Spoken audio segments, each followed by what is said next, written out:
It appears right-wing hero Kyle Rittenhouse is back. He is making the rounds all over right-wing media. In November, Rittenhouse was found not guilty of murder in the deaths of two men he had shot during civil unrest in Kenosha, Wisconsin back in 2020. His attorneys successfully argued that he shot them in self-defense, leading to his acquittal. Now, that, of course, should be that. But no, Kyle is back, and he is vowing revenge on the media. In fact, here he is last night talking to Tucker Carlson. Well, we're going to make the media pay for what they did to me. They made it hard for me to live a normal life. I can't go out into public. I can't go to the store. It's hard for me to go anywhere without security. Shoot, doing basic things like taking my dog to the dog park is difficult. So they made it really difficult to be normal, and they affected future job opportunities to me. I don't think I'll ever be able to work or get a job because I'm afraid an employer may not hire me. Oh, poor Kyle. You can't live a normal life, can you? Oh, how sad. Everybody cry for Kyle. No, here's the thing. What about the two people that he had killed? Did they get a normal life? No, they don't get a normal life. They're dead. You can't undead them. They don't have a life at all. And for what? Throwing a plastic bag in his direction? Coming after him with a skateboard after he had shot? Look, just because he's been acquitted of murder doesn't mean that he did something, or that he didn't do something horrible. He absolutely did. He still killed two people at a left-wing protest that he decided to go to while armed with a rifle.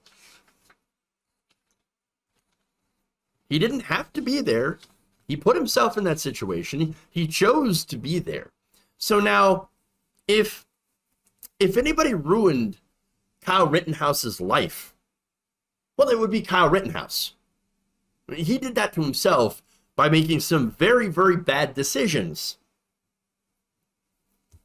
Now he's got to live with it. As for defamation, so look, this is what it gets down to. So after the Johnny Depp versus Amber Heard thing, now that trial, now Kyle Rittenhouse is saying, if Johnny Depp can win that, maybe I can win it against the media. Now, he's got a lot of people, apparently, that he wants to sue. And, for example, Mark Zuckerberg, I'll get to that. Facebook, Whoopi Goldberg of The View. And then also somebody I know, Cenk Uygur. He also wants to sue Cenk. Fascinating. So I'm going to get into, of course, his odds of success. But let's get into definitions, right? Let's talk about defamation, since that's his entire case. Well, defamation, of course, is a really, really high bar. And just because Johnny Depp was able to clear that high bar and prove that Amber Heard had defamed him, that doesn't mean that Kyle Rittenhouse will be able to do the same thing. He would have to prove that in court, that these outlets went out of their way to maliciously lie about Kyle Rittenhouse, even if they had known the truth, in order to destroy his reputation. According to Cornell, to prove defamation, a plaintiff must show 4 different things: a false statement purporting to be fact, publication or communication of that statement to a third person, which would be media, fault amounting to at least negligence, and 4, damages or some harm caused to the person or entity who is the subject of that statement. Not getting a job or not getting into the college that you want, and then lying about it, saying, oh, I'm going to Texas A&M, with Texas A&M saying, no, you're not. Look, they have the right to not allow you to enroll, and jobs have a right to not hire you based on whatever their opinion is. That's just a fact. And again, in order to prove defamation, you've got to prove something called actual malice, which means that the defendant had to say the defamatory statement with knowledge that it was false or with reckless disregard of whether it was false or not, the plaintiff must prove actual malice by clear and convincing evidence. So the court would have to, of course, look at context. And, of course, if it's commentary or rhetorical hyperbole, all that stuff. For example, I think he's a murderer because he went to a Black Lives Matter protest armed with a rifle, and while he was there, he shot and killed 2 people. Well, if you say, I think, well, then that's your opinion, man. And that's what it is. Now, he might not like that opinion, but the fact is, again, he did shoot 2 people. He killed them, or I'm sorry, shot 3 people, killed 2. After choosing to be there, choosing to bring his gun, and, well, those are indisputable facts, basically. And so he also got acquitted for murder based on the evidence presented. That is also a fact. So if you're reporting the facts, and he doesn't happen to like the facts, or your opinion, that is not grounds for him to be able to sue you for defamation. And look, not just me saying that, okay? There are actual lawyers that are saying this. For example, Mitchell Epner, partner Rotenberg Lipman, Rich PC, placed the odds of Kenosha shooter success at next to nothing if the judge followed the law. Quote, so Kyle Rittenhouse has zero likelihood of winning a defamation suit against people who stated publicly that he was either a murderer or a white supremacist, so long as the court applies the law appropriately. Epner told Law and Crime in a phone interview. He explains that Rittenhouse would have to contend with another doctrine of defamation involving opinions based on disclosed facts. Under that law, such disclosed facts could include the viral footage of the shooting and news coverage of it. Quote, you're leaving it to the general public to say, oh, this is this person's extrapolation from these disclosed facts. And that is not libelous, because if somebody else were to take a look at the same video and say that's not murder, noted Epner, who's represented a number of media companies in film and TV, that's fine, he said. Everybody's entitled to their own opinion about what a certain video or disclosed fact means. Epner said the same would be true of the white supremacist label, something, of course, that he is very angry at. I'm not a white supremacist. Yes, just because I got, my picture taken with, Proud Boys. I didn't know who they were. I didn't know the Proud Boys. I'm not a white supremacist. I support Black Lives Matter, he says. Well, I don't know if that's true. Epner said, quote, if you look at the video and you see somebody who you think is a white supremacist and you say, I think Kyle Rittenhouse is a white supremacist based upon what I've seen and read, that by definition cannot be defamation. Epner noted that the same would not be true if someone claimed to have personal knowledge to support their accusations. So that is a very clear difference.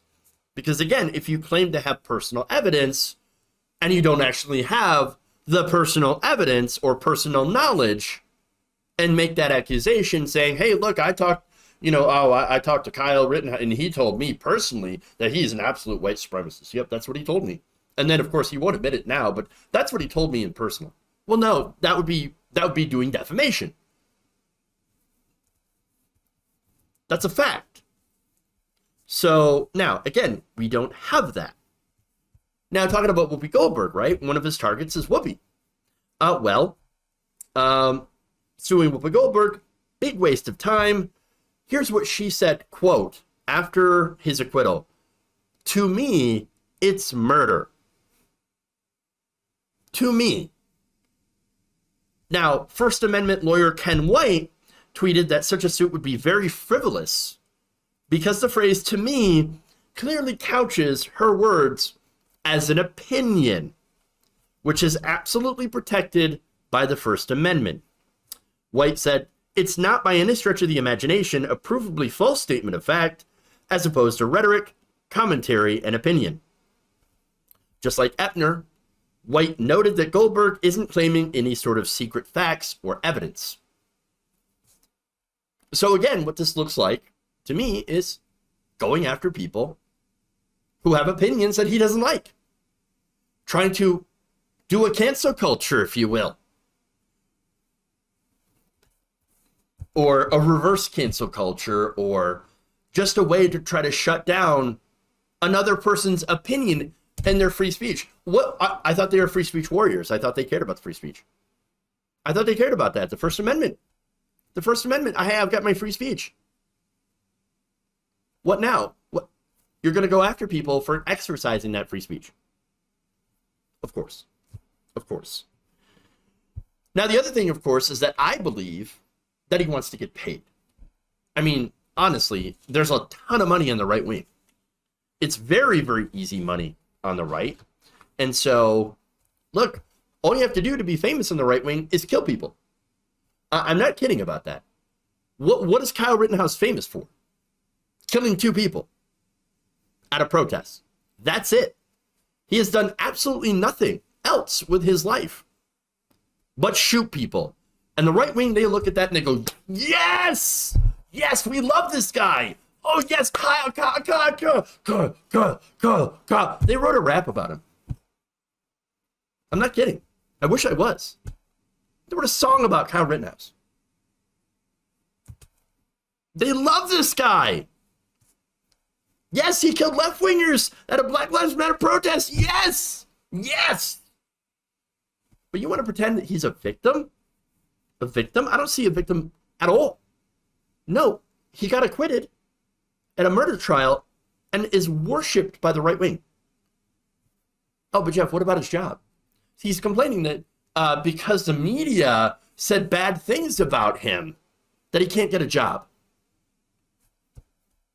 So you're going to tell me that all the right-wing people who love Kyle, that nobody would offer him a job? Really? Really? Marjorie Greene just hired Milo Yiannopoulos as her intern. Milo Yiannopoulos, who admitted to defending child porn. Really? Really? You're kidding me, right? You're kidding me. Oh, no, but you understand. He is now ex-gay and has demoted his his husband to his housemate. So, you know, that's all fine. Oh, we accept Milo Yiannopoulos back, who was canceled by the right. Come on. But you're gonna say that Kyle Rittenhouse is literally coming out here and saying, "But guys, I can't get a job. I can't get any money. My life is ruined." This guy has met the former president of the United States. Okay? He has a gigantic platform on the right.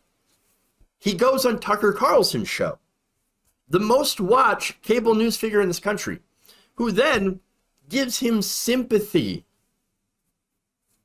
And yet, y'all want us to believe that his future is ruined. It's ruined. I can't do it. I can't even walk the dog. I have to bring my security. You have security. Do you not understand? You literally have security. You are a public figure. No. What this is, and by the way, he raised $2 million for his defense and ended up being able to afford some of the best lawyers money could buy. Somehow, no, my future is absolutely ruined. Ruined, I tell you, ruined. No, this is a money grab. That's what this is. This is a plea for attention. Please pay attention to me. I haven't been in the news cycle for so long. Please bring me back. I mean, there were people at I don't remember. Is it like CPAC or the Turning Point USA? I think it was Turning Point USA convention recently, where they're like, ladies, this is the kind of guy that you should be attracted to. Kyle Rittenhouse. Yes. He's single, ladies. Single. Ready to meet. You're kidding me. You're kidding me. The right wing is more than happy to oblige in this so-called rehabilitation tour. No, I think that he needs to fade away like George Zimmerman. Remember this? Remember that guy? never be heard from again.